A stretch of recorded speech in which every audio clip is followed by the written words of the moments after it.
ഇത് രണ്ടാം തവണയാണ് ഡാന്യൂബ് ഡിപ്ലോമാറ്റ്സ് കപ്പ് ക്രിക്കറ്റ് മത്സരം സംഘടിപ്പിക്കുന്നത്. India, Pakistan, Bangladesh, New Zealand, Sri Lanka, Australia, Afghanistan, England, south Africa, UAE എന്നീ രാജ്യങ്ങളും മത്സരത്തിൽ പങ്കെടുക്കും. ഈ രാജ്യങ്ങൾക്കിടയിലെ സൗഹൃദവും സമാധാനവും കൂടുതൽ മെച്ചപ്പെടുത്തുന്നതിന്റെ ഭാഗമായിട്ടാണ് സൗഹൃദ ക്രിക്കറ്റ് മത്സരം ഒരുക്കുന്നത്.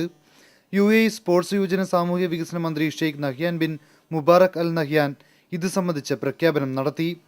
ഡിപ്ലോമാറ്റ്സ് കപ്പിനെ ക്ഷണിക്കപ്പെട്ട സദസ്സിനായി പരിചയപ്പെടുത്തിയതോടൊപ്പം മത്സരങ്ങൾക്കായുള്ള ടീം ജേഴ്സിയുടെ പ്രകാശനവും ചടങ്ങിൽ നടന്നു.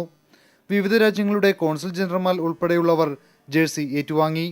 രാജ്യങ്ങൾക്കിടയിലെ സൗഹൃദം കൂടുതൽ മെച്ചപ്പെടുത്തുന്നതിനൊപ്പം UAEയുടെ കായിക രംഗത്തിന് വലിയ ഉണർവ് നൽകാനും തങ്ങൾ ഇതുവഴി ലക്ഷ്യമിടുന്നതായി ഡാന്യൂബ് ഗ്രൂപ്പ് മാനേജിംഗ് ഡയറക്ടറും ഇന്ത്യക്കാരനുമായ വ്യവസായി അനീസ് സാജൻ വ്യക്തമാക്കി. ഡാന്യൂബ് ടെസ്റ്റ് സീരീസ് ക്രിക്കറ്റ് മത്സരത്തിന്റെ പ്രഖ്യാപനവും ഇതോടൊപ്പം നടന്നു. ഡിസംബർ 17-ന് രാജ്യാന്തര ക്രിക്കറ്റ് കൗൺസിൽ അക്കാദമിയിലാണ് ഈ മത്സരങ്ങൾ ആരംഭിക്കുക. ഡാന്യൂബ് ഗ്രൂപ്പ് ചെയർമാനും സ്ഥാപകനുമായ റിസ്വാൻ സാജൻ, പാകിസ്ഥാൻ ദേശീയ ക്രിക്കറ്റ് ടീം ക്യാപ്റ്റൻ മിസ്ബാ ഉൽ ഹക്ക്, പരിശീലകൻ വക്കാർ യൂനിസ്, ദക്ഷിണാഫ്രിക്കൻ മുൻ ക്രിക്കറ്റ് താരം ജോണ്ടി റോഡ്സ് എന്നിവരും ചടങ്ങിൽ പങ്കെടുത്തു. ജീവൻ ന്യൂസ്, ദുബായ്.